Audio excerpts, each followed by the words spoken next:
Ok, je vais juste, comme on a pris beaucoup de retard, je ne vais pas rester longtemps sur l'ouverture du propos.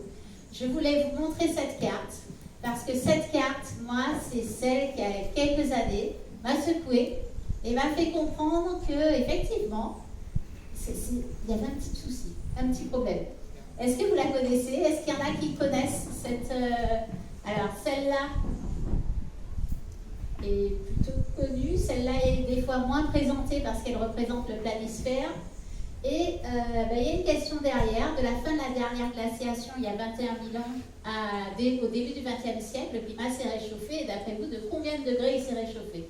Est-ce que c'est de 50 degrés? Est-ce que c'est de 15 degrés? Est-ce que c'est de 5-6 degrés? Est-ce que c'est de 20 degrés? Est-ce qu'il y en a qui connaissent la réponse avec certitude? Enfin, la certitude donnée par la science. Personne? 5-6. Ok. Est-ce qu'il y en a une autre qui ont une autre réponse que 5-6 degrés? Ok. C'est bien ça, en fait. C'est bien ça. Et de quoi est-ce qu'on parle? Eh bien, on parle des océans plus bas de 120 mètres, d'une Europe du Nord complètement recouverte de glace. Et vous voyez, en fait, jusqu'où descendait, selon les simulations, la glace sur le continent américain. Et les calottes glaciaires, voilà, sur le continent européen et en Eurasie. Vous voyez, en fait, là, 25 degrés, 10 000 ans environ pour déglacer. Et ces 5 degrés, c'est de ça dont on est en train de parler aujourd'hui, mais au lieu de 10 000 ans, on a 100 ou 200 ans. Ou quelques années. Non, c'est pas celle-là, toujours. Donc voilà. Est-ce que vous savez répondre à cette question-là? Les 3 énergies les plus consommées primaires au monde sont dans l'ordre pétrole, nucléaire, charbon, pétrole, charbon, gaz, pétrole, éolien, charbon, pétrole, gaz. Vous pouvez communiquer avec votre binôme pour mettre une réponse. 2, 4, 2.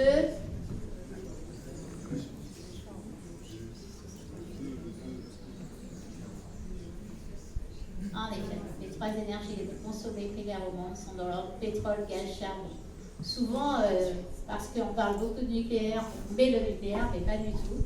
Ici, on a les énergies primaires consommées. Donc, vous avez vu, charbon, pétrole et gaz, et le reste, les renouvelables sont ici, la biomasse est ici. Pourquoi on en parle? Alors le pétrole, qu'est-ce que ça représente, la consommation de pétrole? Oui, je vous l'ai mis là, c'est intéressant, 100 millions de barils par jour, soit en un an. Alors j'ai trouvé la comparaison intéressante, suffisamment de piscines olympiques qui, mises bout à bout, feraient 2,5 fois le tour de la Terre.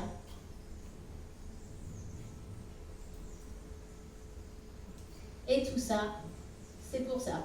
C'est pour faire tourner les machines et évidemment faire quelques années, quelques jours, quelques secondes ce qu'on faisait dans des temps beaucoup plus longs avant.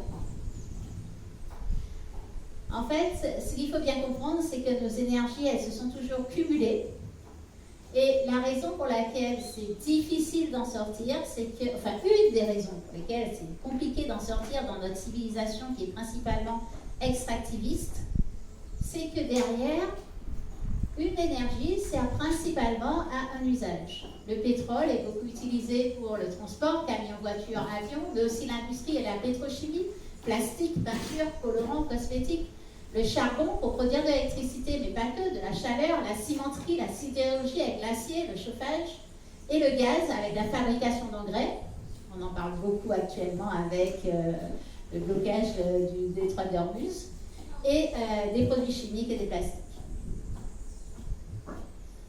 Et en fait, eh bien, quand on libère ces énergies fossiles, elles dégagent des gaz à effet de serre qui viennent dans l'atmosphère et viennent complètement...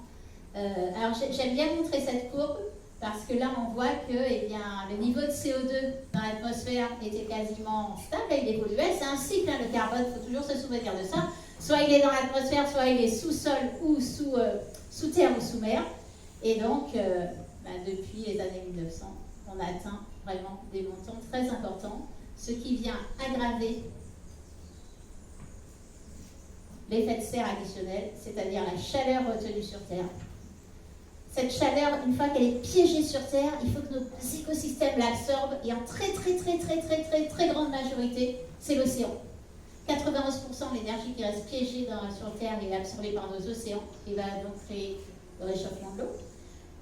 La fonte, 3% fait fondre les glaces, 5% se dissipe dans le sol, et seulement 1% qui, si je vous avais demandé quel est votre ressenti du changement climatique, vous m'auriez peut-être dit il fait plus chaud, eh bien, c'est la chaleur, le ressenti, c'est le pourcentage de réchauffement de l'atmosphère. Derrière, le GIEC nous dit que le coup est parti pour des siècles, voire des milliers d'années, concernant deux phénomènes. Le premier, c'est les océans, la hausse de température des océans, et le deuxième, c'est la fonte des glaces, les deux créant la montée des eaux. La dernière chose qui est absolument au cœur de nos organisations, mais aussi de nos vies, c'est que tout ça, ça perturbe le cycle de l'eau. L'eau, elle est plus chaude, notre mer est plus chaude, l'air est plus chaud, donc il y a plus d'évaporation qui monte. Les nuages sont plus chargés en eau. Du coup, quand il va pleuvoir, eh bien, il va pleuvoir beaucoup plus fort, beaucoup plus dense. Et le changement climatique actuel crée deux chocs. Des chocs ponctuels, qui sont par exemple les cyclones, comme par exemple le cyclone Mélissa, et des stress chroniques. Eh bien, souvent, on regarde beaucoup les chocs ponctuels, mais pas assez les stress chroniques, qui est notre quotidien, qui fait que eh bien, les situations habituelles deviennent de plus en plus embêtantes et créent de plus en plus de blocages dans absolument tous les rouages de vos organisations. Si on pouvait traduire en 3 mots ça, c'est déséquilibre, c'est trop chaud, trop sec, trop d'eau. Trop d'eau, trop chaud, trop sec, trop d'eau. Nos civilisations, nos sociétés sont interconnectées, elles sont basées sur des climats stables. Lorsque l'on met ces 3 phénomènes-là, ça crée moins d'eau disponible et du coup, ça marche beaucoup moins bien. L'exceptionnel devient la norme et la norme devient l'exceptionnel. Par exemple, les fortes chaleurs qu'on a pu connaître il y a quelques... Si vous vous souvenez d'une journée très chaude que vous aviez vécue peut-être cette année ou l'an dernier ou il y a 2 ans, 2024, qui faisait très chaud, 2025 aussi, eh bien, c'était l'exceptionnel. Eh bien, peut-être que dans quelques années, ce sera la norme. Et la norme, c'est-à-dire des journées où il fait plutôt frais, avec des nuits de temps en temps fraîches, et des journées où on arrive à fonctionner normalement, eh bien, elles deviendront l'exceptionnel. Et donc à ça, il faut gérer l'inévitable, s'adapter et éviter l'ingérable, atténuer. Et donc là, je vous présente juste deux petites définitions sur ce que c'est la différence entre atténuation et adaptation, parce que parfois ça se mélange. L'atténuation, c'est l'ensemble des actions qui visent à réduire les causes du changement climatique, notamment en diminuant les émissions de gaz à effet de serre. Donc là, j'ai repris la définition donnée par le Haut Conseil du climat. Et là, sur ce graphique-là, il s'agit de ça, en fait. Avoir un impact sur les aléas.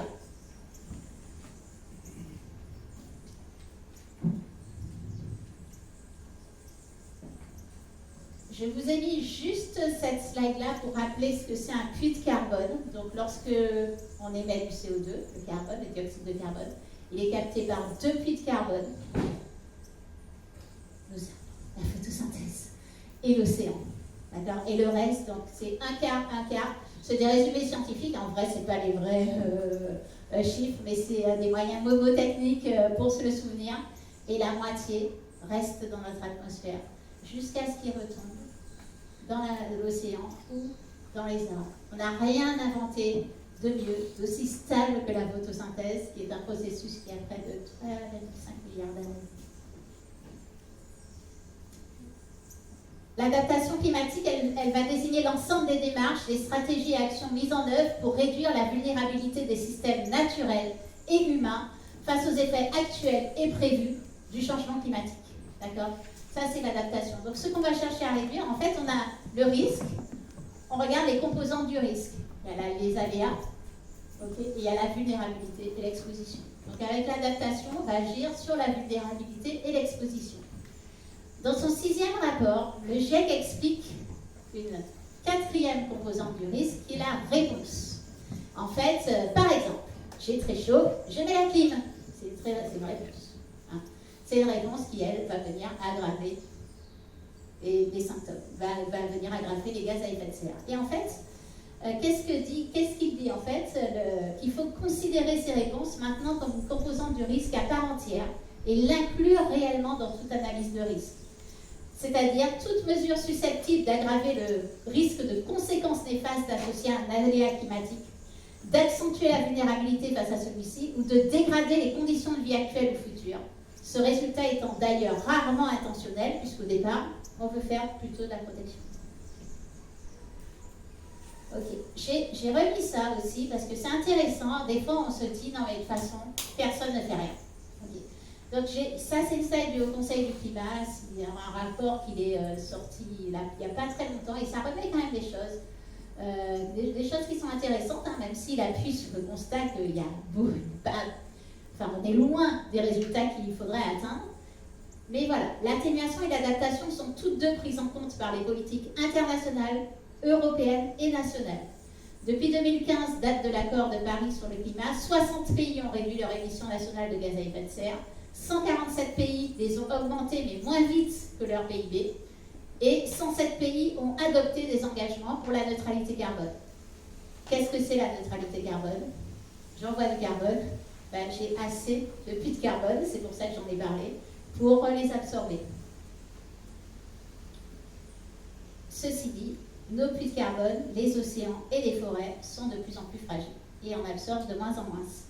Ce sera mon avant-dernier propos. À cela, la France, elle a 3 réponses par rapport à la stratégie française pour l'énergie et le climat.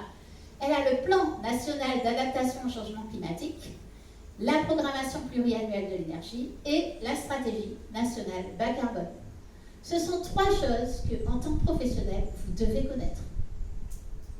Voilà, vous devez avoir ces plans en tête pour savoir de quelle manière la France met les moyens gouvernementaux pour mettre en œuvre sa stratégie climat.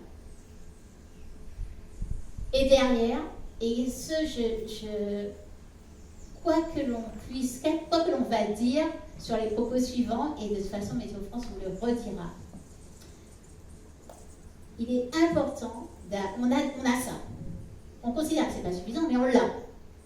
On l'a, donc il faut le faire. Parce que déjà, ça vous donne des premiers éléments. Donc, s'engager dans ça, c'est sensibiliser, mobiliser, faire une prise de conscience, embarquer le plus possible. Bon, nous, on a un exemple qu'on adore, c'est la fresque du climat. Hein, c'est notre outil préféré pour ce genre de choses, avec déjà près de 2 400 000 participants. On a des plans d'adaptation qui sont reliés, et d'ailleurs, je vais en venir à la track. On est hyper content que la track sorte sur la Martinique. Tu rigoles? Et c'est vrai, parce que maintenant, on a enfin des outils pour dire aux professionnels, il faut créer des plans d'adaptation. Donc, merci immense pour votre travail et merci de le porter aussi à la population. Comme vous le savez, vous pouvez aussi faire votre bilan carbone. C'est intéressant, surtout qu'il y a une nouvelle méthode qui est la V9, qui est quand même beaucoup plus complète, qui entraîne la mobilisation et qui entraîne aussi la vision adaptation et la vision vulnérabilité à l'énergie, qui est très importante.